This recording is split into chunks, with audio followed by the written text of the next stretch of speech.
আগদুৱাই বোলে চামুচেৰে দিছে, পিছ দুৱাই বেলচাৰে লৈ গৈছে। কিন্তু আপোনালোকৰ মানুহে বেছিকে পাইছে, আপোনালোকৰ মানুহে বেছিকে পাইছে 1250 টকা, আৰু আপোনালোকৰ মানুহে বেছিকে গোটত পাইছে 10,000 টকা। আপোনালোকৰ মানুহে বেছিকে পাইছে। আগদুৱাই বোলে চামুচেৰে দিছে, পিছ দুৱাই বেলচাৰে লৈ গৈছে। আপোনালোকে চিন্তা কৰক, মূল্য বৃদ্ধিয়ে আমাক টেটু চেপিছে। আমাৰ মহিলাসকল পাকঘৰত সোমাব পৰা নাই। 410 টকীয়া গেছ নি পেলাই 1000 টকা কৰিলে। ইলেকশ্যন সময় অহাৰ লগে লগে মুখ্যমন্ত্ৰীয়ে ভোটৰ আঁচনি হিচাপত 10,000 টকাকৈ মহিলাক দিছে। সেয়াই কিন্তু আচল নহয়। অসমৰ সম্পদবোৰ যে এপদ এপদকৈ বিকিলে, আমি চিন্তা কৰোঁ যে আমাক সমপক্ষৰে আমাক মহিলাক ক'ব দিয়ক দাদা, সমপক্ষৰে মূল্য বৃদ্ধি কম কৰক। আমি এইটোৱে বিচাৰোঁ যে 1250 টকাটোৱে নহয়, মূল্য বৃদ্ধি কম কৰক। ধুতি লুঙিৰ বাদে 1250 টকা বহুত ভাল, কিয়নো আজি মই নিজে এগৰাকী মহিলাক বাৰে বাৰে মই প্ৰতিগৰাকী মহিলাক মই সুধিছিলোঁ এই 1250 টকাটো আপোনালোকৰ কেনেকুৱা কাম। তেতিয়া কেইবাগৰাকী মহিলাই কান্দি কান্দি কৈছিলে মোৰ ল'ৰা ছোৱালী প্ৰেক্টিকেলৰ ক্ষেত্ৰত কামত আহে পইচাটো। প্ৰতিগৰাকী কৰ্মীক এই পইচাটোৱে বহুত লাভান্বিত কৰিছে বুলি আমি ভাবোঁ। কিয় ধুতি লুঙি বা কম্বল ৰাজনীতি আজিকালি নাই। বাইদেউ, মই কম্বলৰ কথাটো ক'লে কওঁ, কম্বল আপোনালোকে ধনী আটালিকাত থকা গৰাকীলে দিয়া নাছিলে। হয় নেকি?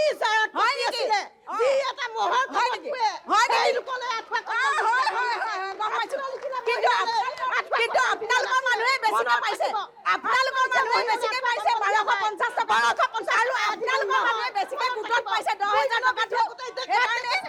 আপোনালোকৰ মানুহে বেছিকে পাইছে। আৰু আপোনালোকৰ কোনগৰাকী মহিলাই পঞ্চায়তৰ জনপ্ৰতিনিধি, আপুনি যিয়ে হওক আঁচনি পাবলৈ হিতাধিকাৰী সৃষ্টি কৰিছে। সঁচা আঁচনি পাবলৈ আঁচনি ধনী বেছি কৰিছে, বিজেপিয়ে পাইছে। সম্পূৰ্ণ ফেলাৰ। আঁঠুৱা কম্বলে দিয়া নাছিলে কংগ্ৰেছে, কম্পিউটাৰ দিছিলে। গাঁৱৰ পৰা ওলোৱা এজনী ছোৱালীয়ে চাইকেলখন চলাই যাব পৰা ব্যৱস্থা কৰি দিছিলে। গৰ্ভত থকা সন্তানে খাব পৰা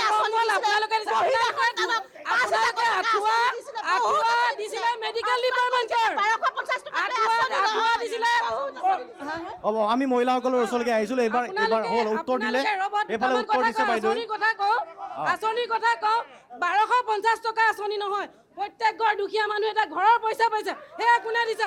ফ্ৰী লাইট দিছে, ফ্ৰী পানী দিছে, আৰু ব্ৰহ্মপুত্ৰ পানী চব গৈ 14 নম্বৰ ৱাৰ্ডৰ পৰা 1 নম্বৰ ৱাৰ্ডলৈকে এতিয়া পাইপ সংযোগ হৈ আছে। চকু থাকি যদি নাই দেখা, সেইটো আপোনালোকৰ ভুল, বুজিছেনে? আঁচনি কিয় নাই দিয়া? আপোনালোকে কেৱল গৌৰৱ গগৈ ঘূৰা বাহিৰে কাম নাইকিয়া। পাকিস্তান এজেণ্টৰ গৌৰৱ গগৈ, নিজৰ গৌৰৱ গগৈ ঘৈণীয়েক এজনী পাকিস্তান এজেণ্ট।